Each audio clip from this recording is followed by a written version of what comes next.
All right, welcome everyone. I'm Caitlin Moore. I'm the Financial Literacy Manager here at Union Bank and Trust. And thanks for joining me today for our third week of our Foundation series. So we're talking about really the beginnings of anything financial. And this week we're going to be talking about establishing and increasing your credit.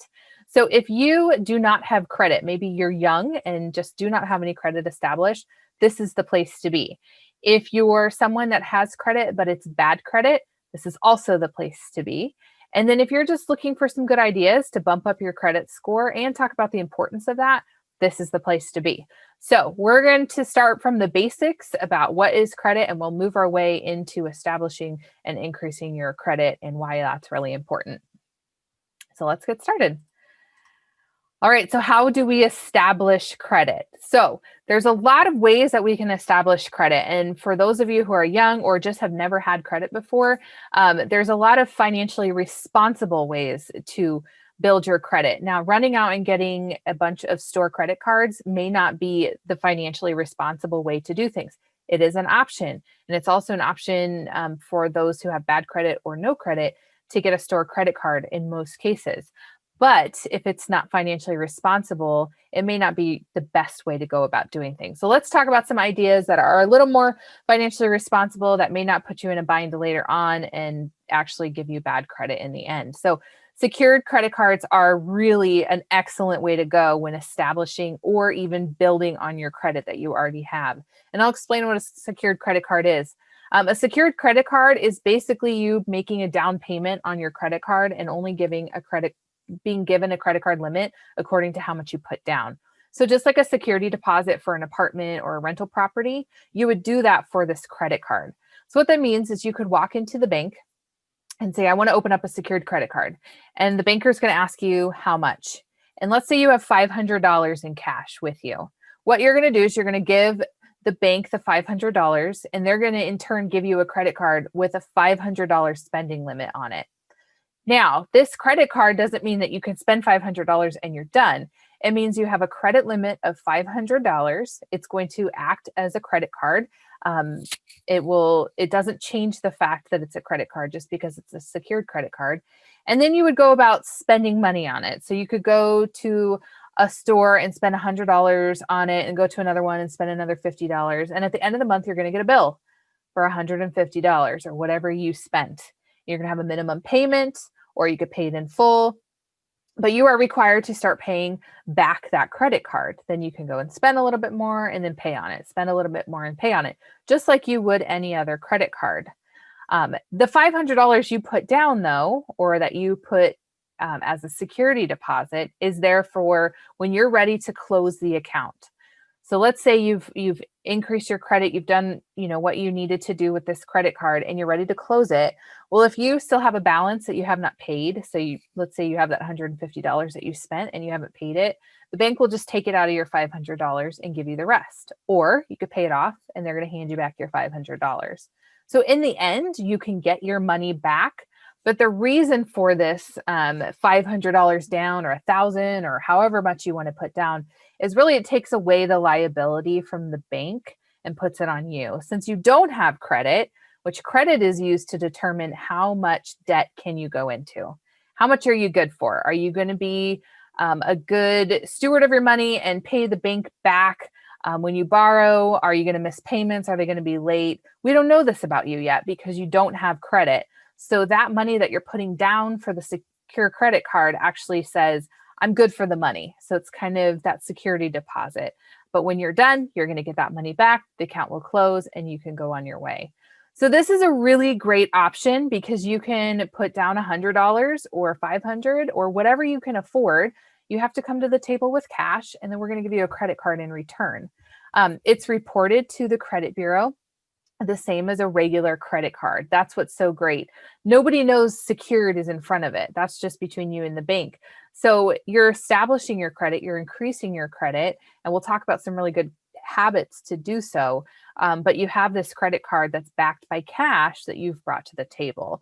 This is an excellent way also if you have children, teenagers, kids in college, to help them establish credit, because the money that is put down is where the liability is. So if they don't pay their credit card, it's taken out of that initial down payment or the security deposit that goes into your secured credit card. So again, a really great way to do this. UBT does offer secured credit cards. Not all banks do, but most do. So I do have the link there, but if you do want, or if you are interested, just head over to our website, www.ubt.com, and then you can look at the credit cards, and the secured credit card is available. So this is a really great way to establish your credit or increase your credit.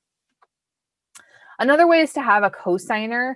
Cosigners are someone that has credit that's established, that has good credit, that's willing to come alongside you with you and sign off on whatever you're applying for. So oftentimes if you don't have credit and you're applying for, say, a loan or a credit card, a cosigner increases your chances of getting approved for that. The secure credit card is different because you're coming in the table with money.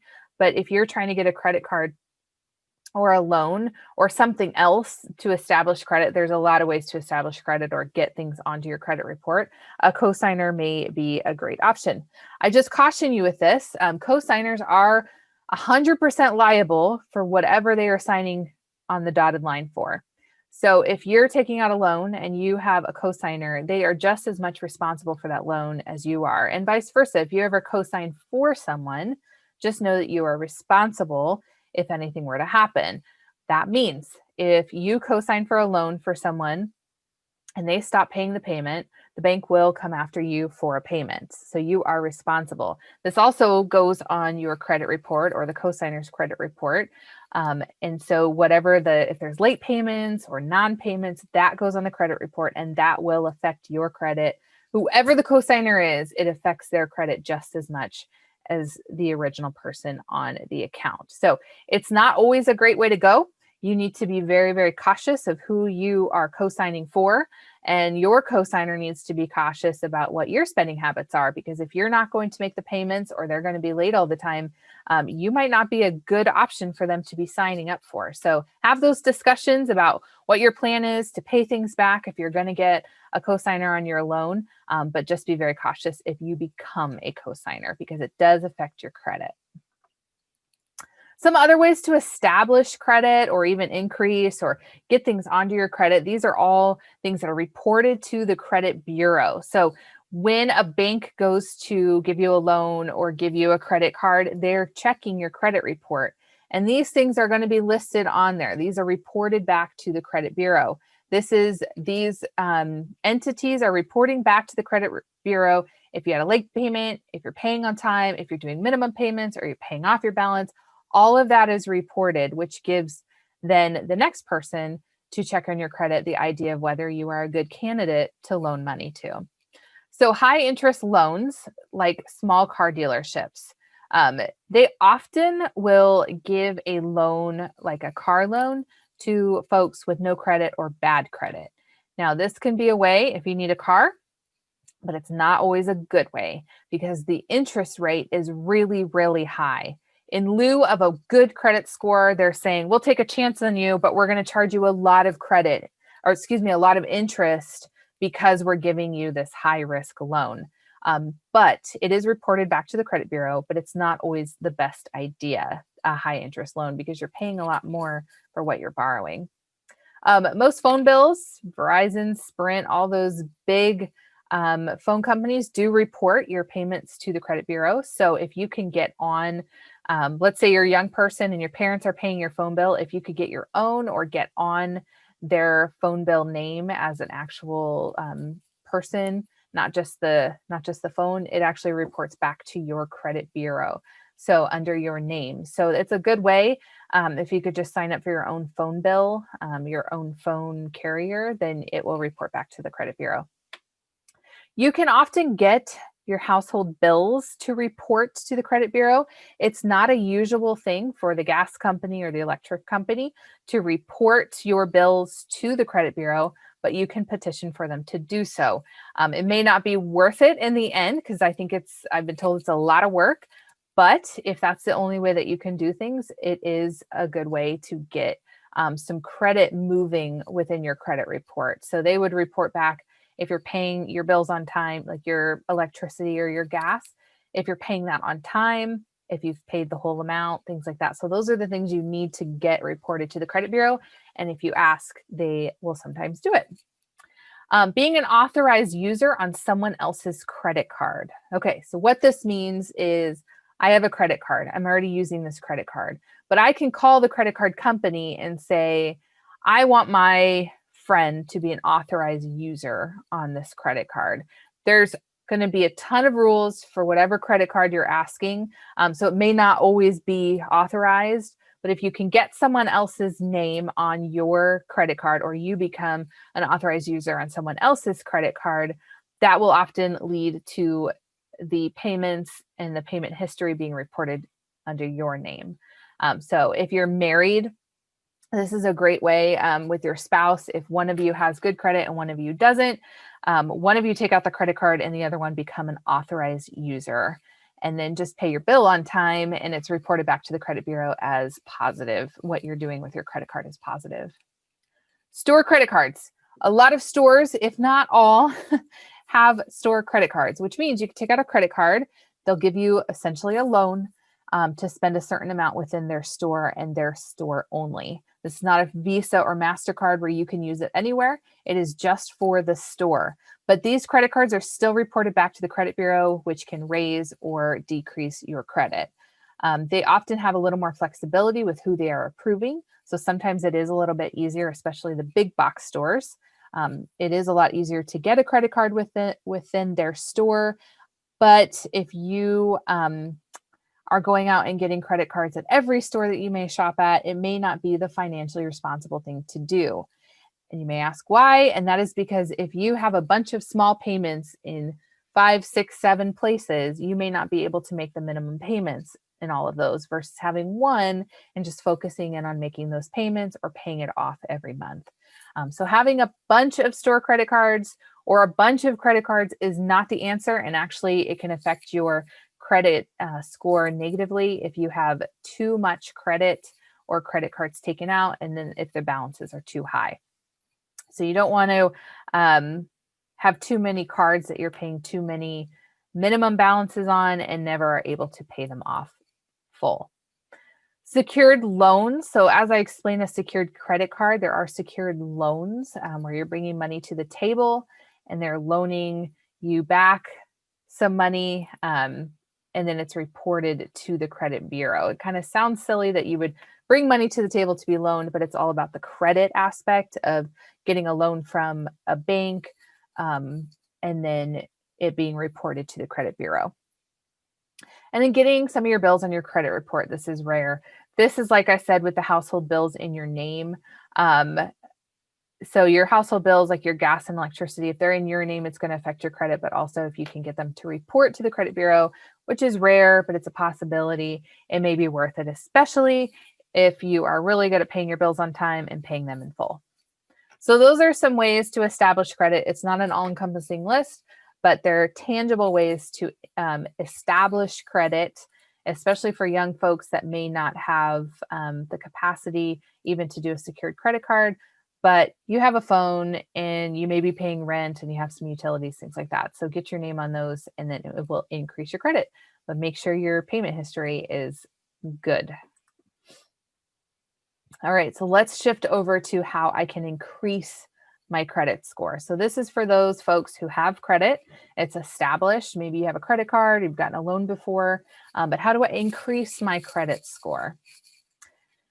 All right, one of the things that you should do, and everyone should be doing this, is once a year, pull a hard copy of your credit score. So what this means is there's 3 main credit bureaus: Equifax, Experian, and TransUnion. They kind of hold the credit scores. They get the reporting.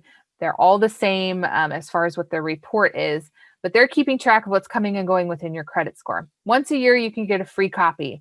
And this copy is, you can get it in the mail or you can just get it as a PDF, but it has everything that has affected your credit score your entire life. Your credit score is individual to you as a person under your Social Security number. You're going to want to look this over. This is really important because you're going to want to make sure that what you have taken out in credit cards or loans is on there, but make sure that there's not something that you didn't do.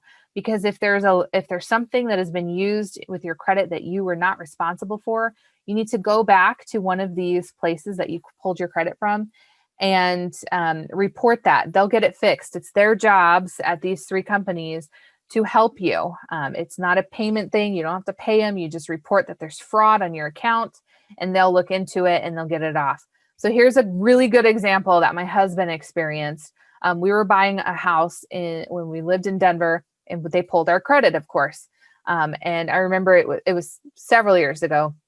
Our credit report, each of us, was really thick. And so we were going through all these pages just to make sure that what was on there was things that we had been doing. And my husband found a lot of credit cards under his name that were not his.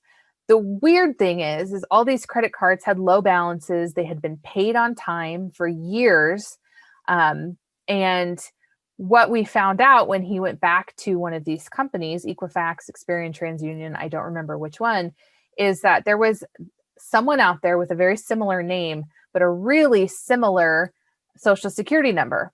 And so when they had taken out these credit things, credit cards, loans, whoever had been doing it was putting in the social security number wrong, or they were reporting it wrong. And it actually went on my husband's report, and their name was so close that nobody caught it. It was a really easy fix because all they did was go in there and change the data. I'm sure they confirmed with the other person that this was their stuff and it wasn't fraud, it was just an accident. And then one day, all of that stuff was taken off of his credit report. That's the kind of thing you want to look out for. People can take out credit cards or loans in your name under your social security number, and they may not be paying on them. So you may have things in collections that you never took out yourself. You never had that loan. You never had that payment. Or mistakes like we experienced where a person was doing the right thing and they were making their payments on time. They had just a couple credit cards, I think a car loan. They were doing all the right things to build up their credit, but it was actually affecting my husband's credit just because their number was wrong. Quick fix. Don't be scared to call one of these companies and file a claim if there's fraud on your account. It's necessary, and the sooner you do it, the better. Because if it is somebody that has stolen your identity or is using your social security number, that needs to be taken care of right away. So that is one way to increase your credit, simply because you're getting things off of your credit report that may not need to be there, that you're not responsible for. Another thing to look at too, before I move on, is if you have anything in collections. A lot of people have things listed on their credit report that they're in collections that they had no idea about. And oftentimes it's medically related. Doctor's offices, urgent cares, ERs tend to throw things at collections agencies, even if it's a little bit of money. They'll always do that. So even if you owed $100, $50, whatever that is, a lot of times we move and the doctor's offices don't get our new addresses, so it just ends up in collections. So a lot of times you could take care of your collections items really quickly. You just didn't know they were there, and that's an honest mistake. Collections items on your credit report take about 2 months to come off your report, and then your increase will happen because it's the collections item is actually bringing your score down. So if you have anything in collections, you need to take care of it as soon as possible. And oftentimes what we're seeing is people just don't realize they're there until they pull their credit report. There are ways to pull your credit report without doing a hard pull. So we call it a hard pull, which means all of the data is coming to you.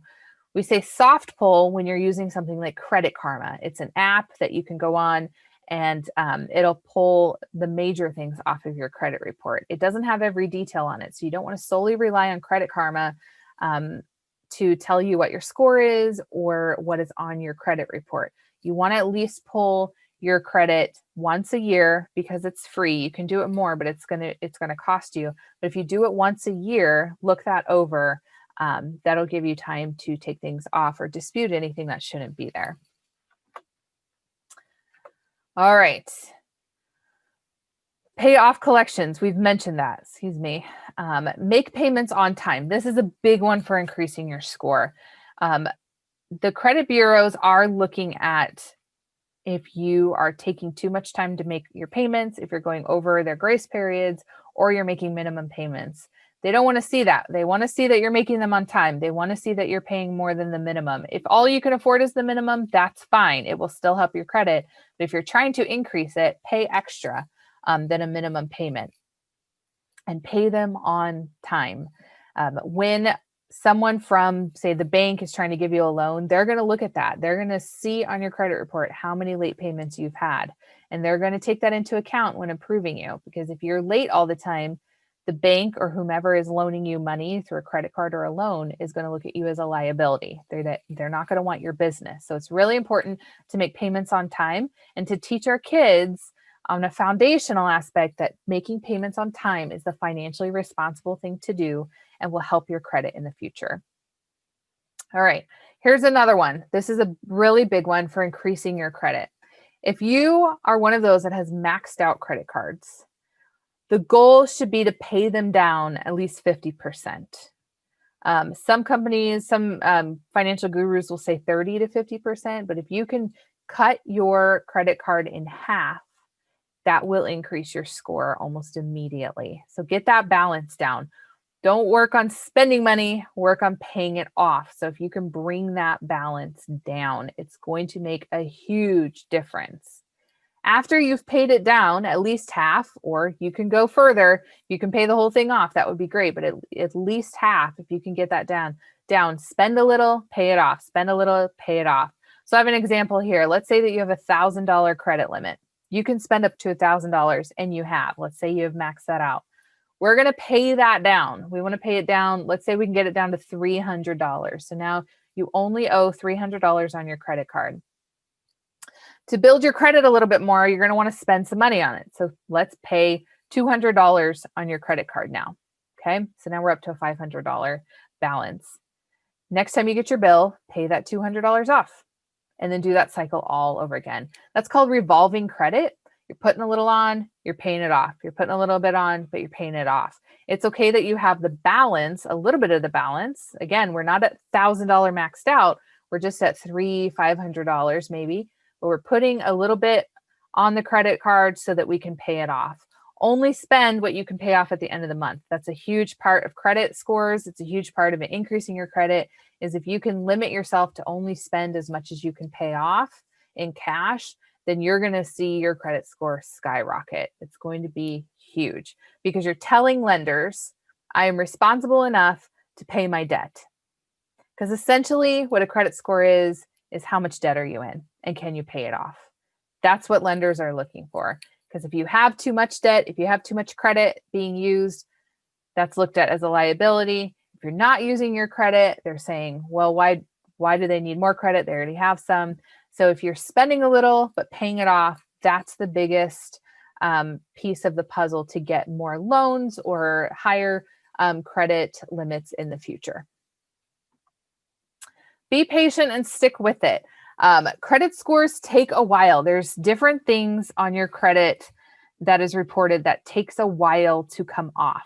Like I said, collections takes an average of about 2 months to actually come off of your credit score. But it will go up. It will increase almost immediately.